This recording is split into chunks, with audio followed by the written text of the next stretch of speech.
Bonjour Cécile, bonjour à tous. Salut Nathalie.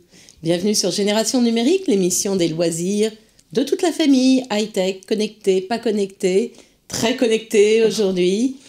On se retrouve tous les vendredis à 20h30 et on se retrouve aussi sur les box, sur toutes les chaînes qui vont s'afficher, en podcast. Sur Twitter si vous avez des questions. Alors, on est partout. Vous pouvez pas nous rater. Et aujourd'hui, c'est une émission spéciale coding. On vous retrouve tout de suite.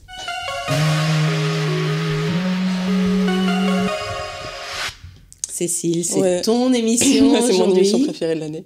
Est-ce que tu sais qu'à partir de cette année, le coding est obligatoire à l'école ? Bah oui, il fait même partie des apprentissages fondamentaux. Exactement. Lire, écrire, coder. Donc vous avez dû en entendre parler assez souvent parce qu'aujourd'hui, dès la 5e, c'est obligatoire à l'école, au collège. Avant la 5e, c'est de l'initiation fortement conseillée dès le primaire. Mais voilà, l'obligation, c'est à partir de la 5e et les enfants vont même le retrouver au brevet des collèges qui est bientôt, fin mai. Et normalement, alors je ne sais pas si cette année ils vont commencer tout de suite parce que les élèves qui sont cette année en 3e, eh bien, ils n'ont pas eu le code en 5e. Ils n'ont pas eu tout le cursus. Hein. Donc voilà, ils sont assez, ça sera assez inégal. Mais par contre, ça va arriver. Il y aura des épreuves, normalement, une ou deux épreuves liées aux algorithmes et à tout ce qui touche le coding. Ça arrive enfin en France, ça rentre enfin dans les programmes. On arrive, le plan numérique de l'éducation nationale est en marche. On attend la suite. Voilà. Bah, mais c'est ça, bon, on apprendre à coder, en fait. Apprendre à coder, en fait, ouais, j'ai rencontré Claude Thérosier, qui est la fondatrice d'une école de coding pour les enfants, Magic Makers, qui a plein d'écoles dans Paris, et qui commence je sais plus s'il y en a en province, mais ça devrait pas tarder. Claude Thérosier m'a expliqué un petit peu pourquoi c'est si important d'apprendre à coder aujourd'hui. Alors, je vais vous faire en résumé. Coder, d'abord, ça aide les enfants. Ça change leur posture face à l'ordinateur. Ça va être un peu différent. Ils vont être créateurs et acteurs. Ils sont plus passifs. Ils vont commencer à être acteurs, vraiment, plus que quand ils jouent aux jeux vidéo, ce qui est déjà très bien. Mais là, ils vont pouvoir voir de l'intérieur. Donc ça change la posture face à l'ordinateur. Ça permet aussi concrètement de structurer un raisonnement, mener un projet de A à Z, donc vraiment de structurer dans sa tête tout le raisonnement. Donc ça apprend à raisonner et apprend la pensée informatique un petit peu. Ça apprend donc à mener à bien un projet entièrement. On peut aussi apprendre à travailler avec les autres parce que c'est souvent un travail d'équipe. On peut coder tout seul, mais globalement, en moyenne, c'est souvent... on recommande justement d'apprendre et de pouvoir aider ou se faire aider. Et c'est très important, ça aussi. Et ça permet aussi, ce qui n'est pas la moindre des choses, de créer exactement ce dont on a besoin. Type Mark Zuckerberg, il n'a pas eu besoin d'apprendre une équipe de codeurs pour créer son application. Il savait le faire. Et il a quand même lui-même pu tout faire, exactement ce dont il avait besoin, et on sait ce que c'est devenu après. Ouais. Donc si vous avez un besoin, alors on commence pas par Facebook, d'accord. D'arriver à créer pour les enfants, d'arriver à mener ce projet à bien, de se dire, voilà, je sais que je dois aller de point A au point B et de réussir toutes les étapes entre, c'est très valorisant, donc ça fait partie aussi de l'estime de soi. Alors il y a plein d'autres raisons, évidemment, d'apprendre à coder. C'est aussi apprendre à s'approcher à tous les métiers de demain qui n'existent pas encore, tous les métiers où on va avoir des besoins dans la robotique, mais pas que. Le code va s'appliquer à d'innombrables métiers, on le trouve partout aujourd'hui. Par exemple, si on est dans le bâtiment, pour avoir une grue qui fait tel ou tel levé, il faut que ce soit codé avant. Donc ils comprennent tout ce qui suit en fait le parcours il y en aura partout, dans les smart cities qu'on nous promet, il y en aura partout. Donc autant apprendre le plus tôt possible. On n'est pas obligé d'en faire un métier, mais autant comprendre ce qui nous entoure. C'est un des enjeux pour la génération qui arrive, qui sera vraiment dedans. Ouais. Alors comment on apprend à coder ? Maintenant qu'on sait qu'il faudrait apprendre à coder, comment on apprend à coder ? Bon, l'école va commencer, mais enfin bon, faut peut-être pas compter non plus si on apprend à coder aussi bien qu'on apprend l'anglais à l'école, on est mal parti. Hein. Donc moi je propose plutôt de suivre d'autres activités. On a des ateliers. Donc comme l'école Magic Makers, comme la Tech Kids Academy, il y a plein d'écoles il y a des goûters de coding, il y a plein de petites choses qui se sont montées. Il y en a une toute nouvelle là, qui vient de s'ouvrir à la Cité de la Villette. Oui, il y en a une aussi à la Cité de la Villette. C'est un partenariat avec que tu as visité.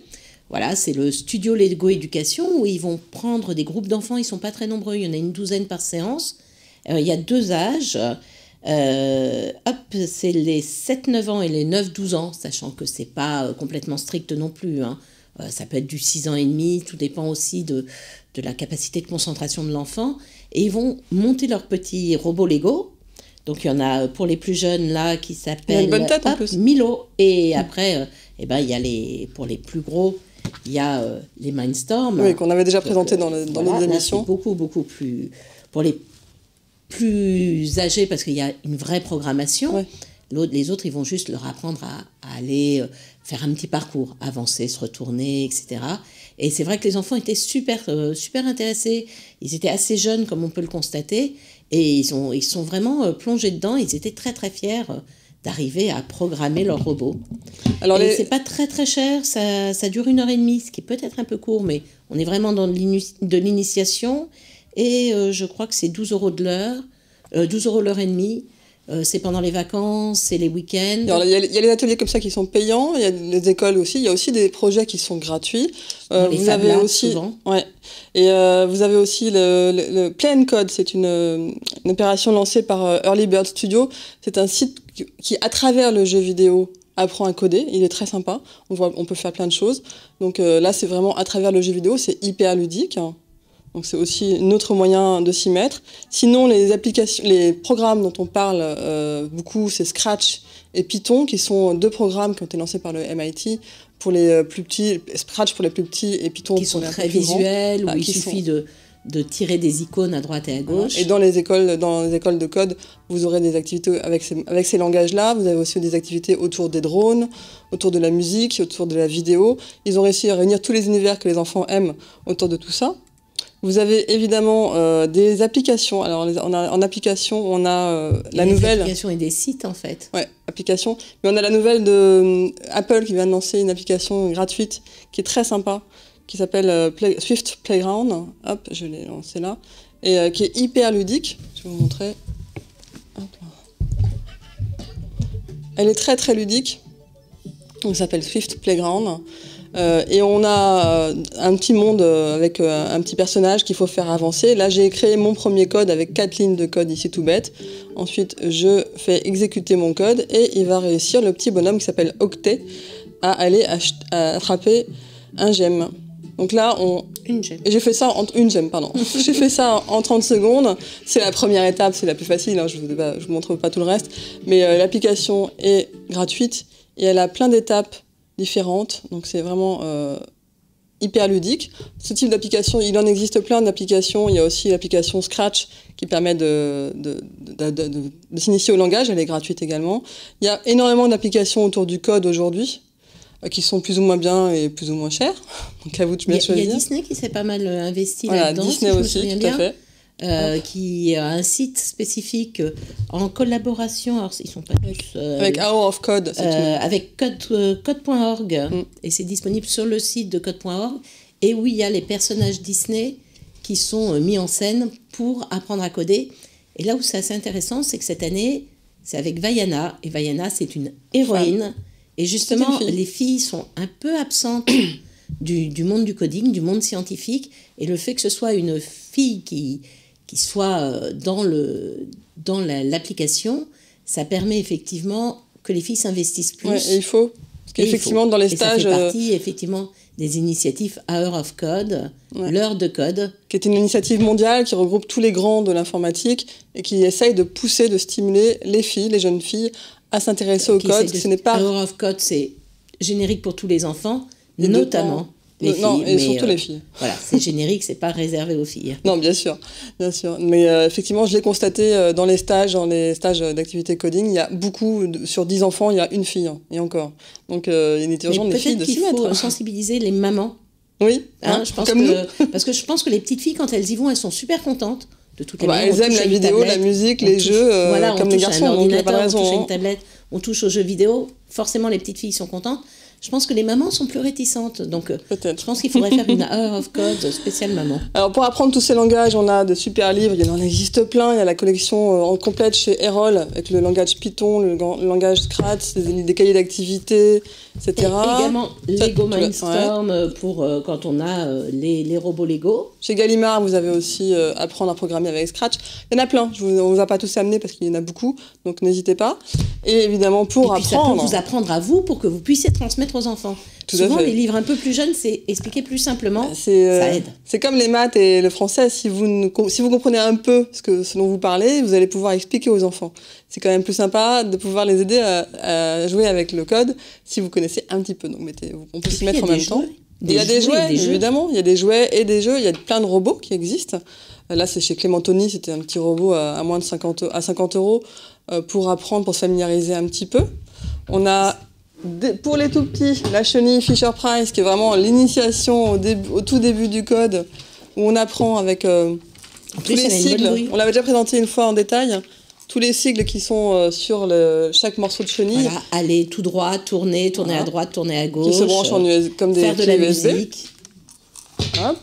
Et puis aussi, vous avez le super robot micronoïde. Alors ça, c'est le petit micronoïde. Ouais, il y a un grand micronoïde. Hop. C'est chez Mécano. Voilà. Et c'est un petit robot qui est comme ça. Après, il faut le monter. Là, j'ai juste commencé à monter le début du bras. Parce qu'il y en a un petit peu pour longtemps. On peut faire un super robot avec tout ça. Mais après, on peut lui faire des commandes. Alors, il ne se programme pas avec un Scratch ou Python, hein, mais on peut, lui faire exécuter des choses avec les boutons de commande qui sont ici. Tout ça fait partie de l'initiation. On initie les enfants, on leur fait comprendre comment faire s'enchaîner des séquences, actions. En fait. Voilà, des séquences. Comme la chenille, comme ce petit robot qui est vachement sympa. Vous avez... Bon, cela dit, il est un peu réservé aux un peu plus grands. La chenille, c'est vraiment pour à partir de 3 ans. Le robot, rien que pour pouvoir le monter, compter 10 ans ou compter un adulte avec un peu de temps. Le robot, après oui, il y a tout ça que j'ai pas encore monté. J'ai pas eu le temps de monter tout ça, mais je vais le faire, promis. Je vous le ramènerai quand il sera monté. Et dans les jouets un peu plus pour les plus grands qui sont vachement sympas, vous avez aussi ce type de choses, Makey, qui est ce sont des cordons. Alors je crois que montre-nous. Non, mais je crois que la boîte est vide. Oui, la boîte est vide parce que ils sont à la maison. Il y a des enfants qui jouent avec peut-être. On a monté un truc, mais regarde la vidéo. Je vous laisse regarder la petite vidéo de quelques secondes. On peut monter avec. On peut créer des choses avec et donner des lignes de code avec Scratch pour faire des actions à des. Là, c'est de la pâte à modeler. Il le fait aussi avec des bananes. On branche tous les câbles et on arrive à coder pour faire des actions, des choses. Il y a un truc qui parle sur le bureau. Oui, il y a un truc qui parle sur le plateau. C'est lui, là. Bon, nous, on va se mettre à coder, hein. Écoute, on est bien obligé si on veut comprendre ce que disent nos enfants. Voilà. Et nos petits-enfants et nos arrière-petits-enfants, on s'y met tout de suite et on vous laisse, vous, devant Watch TV. Et vous nous retrouvez, nous, le vendredi, 20h30, comme chaque semaine. Bon code.